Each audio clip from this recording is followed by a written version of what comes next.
شیخ صاحب، یہ ایک سوال ہے کہ اہل سنہ کے بارے میں لوگوں نے یہ مشہور کر رکھا ہے کہ یہ اہل بیت کو نہیں مانتے. اس کے متعلق تھوڑا رہنمائی کیجیے گا، تھوڑا روشنی ڈالیے گا.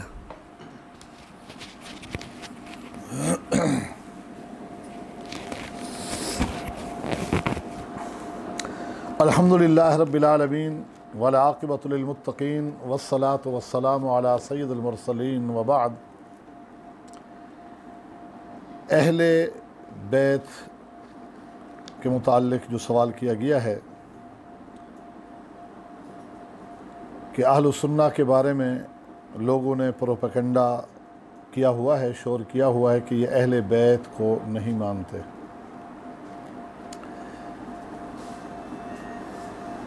جبکہ یہ حقیقت اظہر من الشمس ہے. جس طرح دن میں کوئی شخص سورج کو چیلنج کرے کہ سورج نہیں ہے، تو اس کے بارے میں کوئی شخص ایک تصور، ایک عامی شخص بھی رکھ سکتا ہے کہ یہ کون ہے. ہماری طرف سے ہمارے بارے میں یہ کہا جانا کہ یہ اہل بیت کو نہیں مانتے، میں سمجھتا ہوں وہی بات ہے کہ جو سورج کی روشنی کے باوجود کہے کہ سورج نہیں ہے. اگر ہم اہل بیت کو نہیں مانتے تو اہل بیت رسول کو دنیا میں کوئی ہی نہیں مانتا. اہل بیت کو ماننے کا جن لوگوں نے ڈھونگ رچایا ہوا ہے، اہل بیت کو وہی نہیں مانتے. اہل بیت کا نام لے کر صرف اور صرف وہ اس قوم اور ملت کو لوٹ رہے. لوٹنے کے لیے انہوں نے اہل بیت کے نام کو استعمال کیا ہے. جس طرح نجومی پن جب بدنام ہو جاتا ہے تو وہی کاہن اور نجومی استخارہ کا بورڈ لگا کے بیٹھ جاتا ہے کہ آئی کہ استخارہ کا نام ایک مقدس ہے، استخارے کے نام پہ لوگ چلے آئیں گے، لیکن وہ ہوتا وہی نجومی، وہی کاہن ہوتا ہے، ایک تختی اور بورڈ دکھانے کو ہوتا ہے. تو ان حضرات نے بھی ایک تختی اور ایک بورڈ بنایا ہے کہ ہم محب اہل بیت ہیں. اہل بیت ہیں کون؟ ان کو تو یہ بھی پتہ نہیں کہ اہل بیت ہیں کون. اور المیہ یہ ہے کہ ہمارے ہاں بھی جہالت عام ہے. ان کا شور اور پروپیگنڈا اس قدر کہ بیشتر ہمارے سنی بھی یہی سمجھتے ہیں کہ شاید اہل بیت صرف اور صرف وہی ہستیاں ہیں جن کا نام وہ لیتے ہیں، بھلے وہ بھی صرف نام لیتے ہیں. سیدنا علی المرتضیٰ رضی اللہ تعالیٰ عنہ کا، سیدہ فاطمہ الزہرا کا، سیدنا حسن، سیدنا حسین رضی اللہ عنہما کا نام ہے. اس لیے کہ میں یہ کہنے میں حق بجانب ہوں کہ ان کا نام استعمال ہو رہا ہے. جب علی کا عقیدہ تم نے نہیں لیا، علی کا عمل تم نے نہیں لیا، فاطمہ کا عقیدہ، حسنین کا عقیدہ تم نے نہیں لیا، عمل وہاں سے نہیں لیا، تو تم نے ان سے محبت کہاں کی؟ یہ صرف نام استعمال کیا جا رہا ہے کہ ہم محب اہل بیت رسول ہیں. تو میں اختصار کے ساتھ جو سوال تھا کہ اہل بیت کو ہم مانتے ہیں یا نہیں، میں قرآن مجید کی کچھ آیات اور احادیث آپ کے سامنے رکھتا ہوں جس میں یہ واضح ہوگا کہ اہل بیت رسول ہیں کون. تو وہاں ہی یہ جواب خود بخود ہر ایک کے سامنے آ جائے گا کہ ان ہستیوں کو کون کون مانتا ہے. سب سے پہلے قرآن مجید سورۃ الاحزاب، اللہ تعالیٰ ارشاد فرما رہے ہیں، یا نساء النبی لستن کاحد من النساء ان اتقیتن فلا تخضعن بالقول. یا نساء النبی، اے میرے پیغمبر کی بیویو، تمہارا درجہ، تمہاری شان تو کچھ اور ہی ہے. تم عام عورتوں کی طرح نہیں ہو، تقوی اختیار کرتی رہو. تمہارا تقوی بھی مثالی ہونا چاہیے. کوئی شخص باہر سے آنے والا آ کر آواز دیتا ہے کوئی مسئلہ پوچھتا ہے، اللہ کے پیغمبر کے بارے میں معلومات لیتا ہے، دو جواب، وَقُلْنَا قَوْلًا مَعْرُوفًا، جواب دو اچھے طریقے سے، لیکن تمہارے انداز گفتار میں وہ جھکاؤ نہ ہو کہ ہو سکتا ہے باہر آنے والا کوئی منافق ہو، کوئی فاسق ہو، فاجر ہو، کہ جو کچھ اور نہ سمجھ بیٹھے، کچھ غلط نہ سمجھ بیٹھے۔ آگے کیا کہا؟ وَقَرْنَ فِي بُيُوتِكُنَّ وَلَا تَبَرَّجْنَ تَبَرُّجَ الْجَاهِلِيَّةِ الْأُولَى وَأَقِمْنَ الصَّلَاةَ وَآتِينَ الزَّكَاةَ وَأَطِعْنَ اللَّهَ وَرَسُولَهُ إِنَّمَا يُرِيدُ اللَّهُ لِيُذْهِبَ عَنْكُمُ الرِّجْسَ أَهْلَ الْبَيْتِ وَيُطَهِّرَكُمْ تَطْهِيرًا۔ میرے پیغمبر کی بیویوں، گھروں کی زینت بن جاؤ۔ زمانہ جاہلیت کی طرح جس طرح خواتین آراستہ ہو کر زیب و زینت میں باہر نکلا کرتی تھی، تم وہ انداز کبھی اختیار نہ کرنا۔ تم نمازیں پڑھو، زکوٰۃ ادا کرو، اللہ اور اللہ کے رسول کی فرما برداری کرتی رہو۔ آگے کیا فرمایا؟ انما یرید اللہ لیذہب عنکم الرجس اہل البیت، اے اہل بیت، میرے پیغمبر کے گھر والوں، اے اہل بیت، اللہ تو یہ چاہتا ہے کہ ہر طرح کے میل کچیل کو بھی تم سے دور کر دے، میلی اٹھنے والی تمہاری طرف نگاہوں کو بھی تم سے دور رکھے۔ وَيُطَهِّرَكُمْ تَطْهِيرًا، پاک و صاف رب دیکھنا چاہتا ہے۔ تو نص قطعی سے اہل البیت کا ہونا قرآن مجید سے صرف اور صرف امہات المؤمنین کے لیے ثابت ہے۔ قرآن مجید کی کوئی ایسی آیت نہیں ہے اس کے علاوہ کہ جس میں اللہ نے اہل البیت کہہ کر کسی اور کو خطاب کیا ہو۔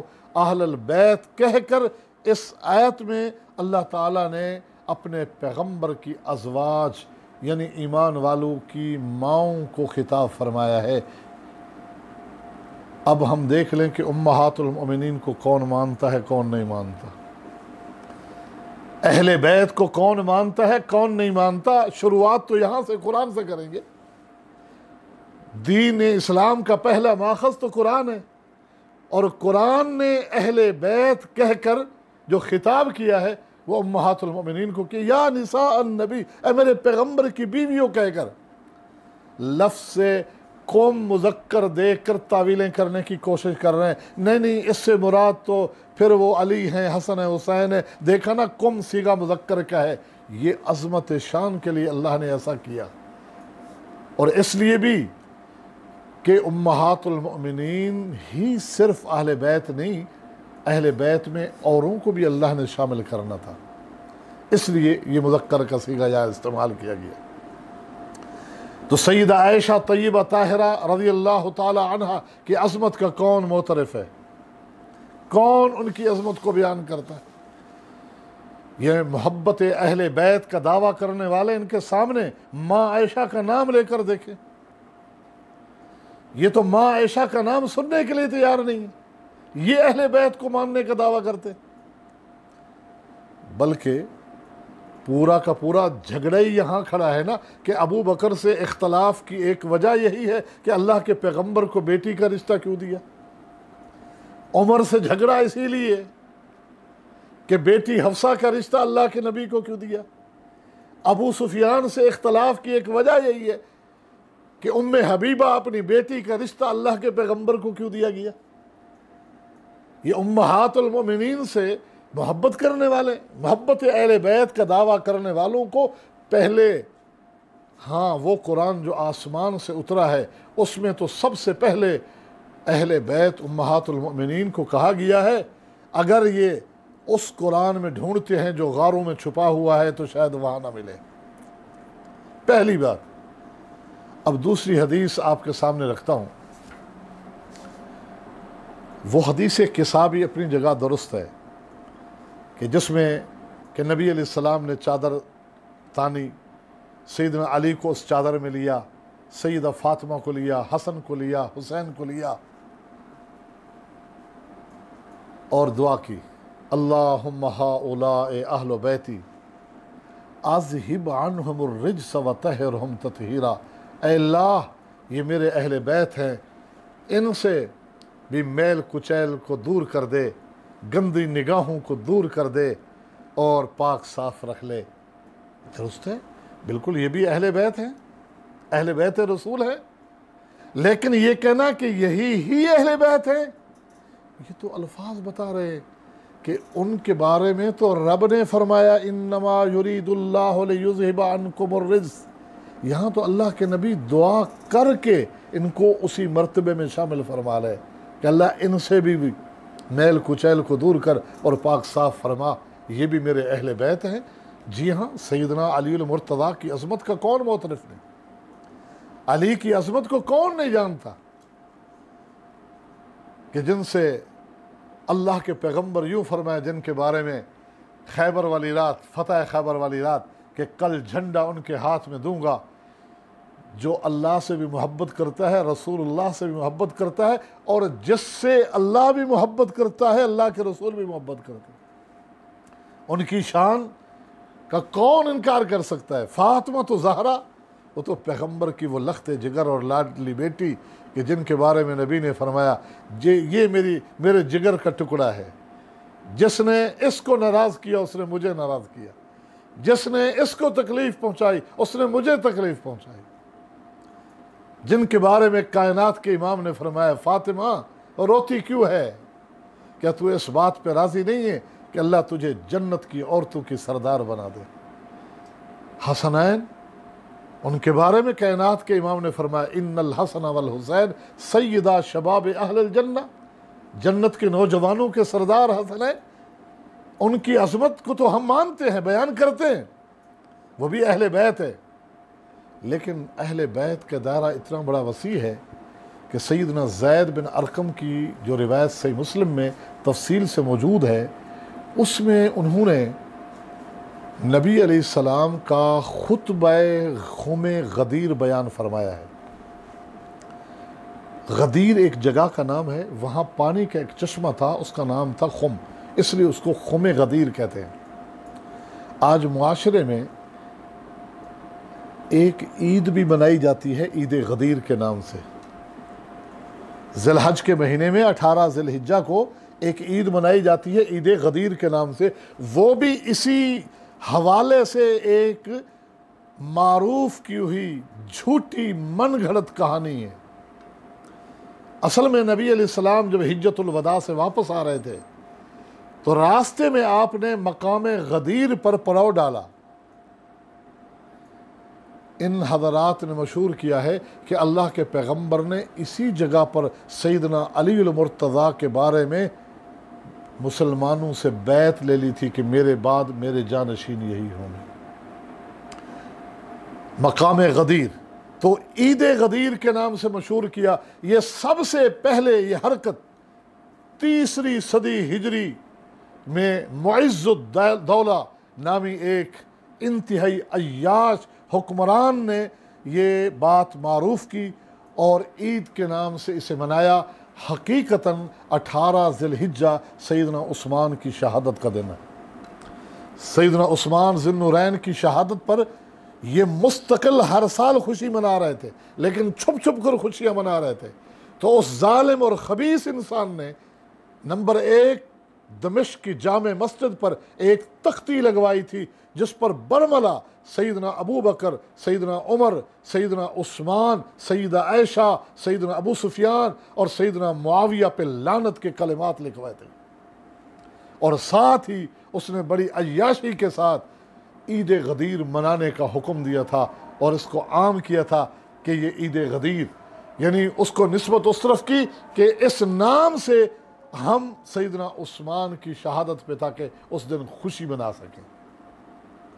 تو نبی علیہ السلام نے وہاں جو خطبہ دیا تھا وہ خطبہ بڑا تاریخی خطبہ ہے، اس میں بہت ساری باتیں ہیں۔ اس کے آخر میں یہ بات ہے کہ میں تمہیں اہل بیت کے بارے میں وصیت کرتا ہوں کہ ان کے ساتھ حسن سلوک سے پیش آنا۔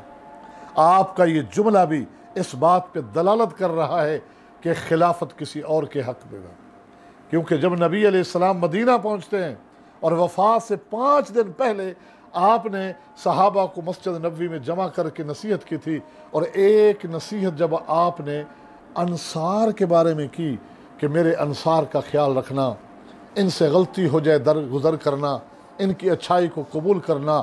اسی دن لوگ سمجھ گئے تھے کہ اللہ کے پیغمبر کے بعد خلافت انصار میں نہیں جائے گی، ورنہ اللہ کے نبی انصار کو نصیحت کرتے کہ مہاجرین کا خیال رکھنا، مہاجرین کو نصیحت کرنا کہ میرے انصار کا خیال رکھنا۔ اس بات کی دلیل ہے خلافت مہاجرین میں رہے گی۔ آپ کا اس موقع پر یہ وصیت کرنا میرے اہل بیت کا خیال رکھنا، حسن سلوک سے پیش آنا، اشارہ تھا کہ خلافت پہلے کسی اور کی طرف جائے گی۔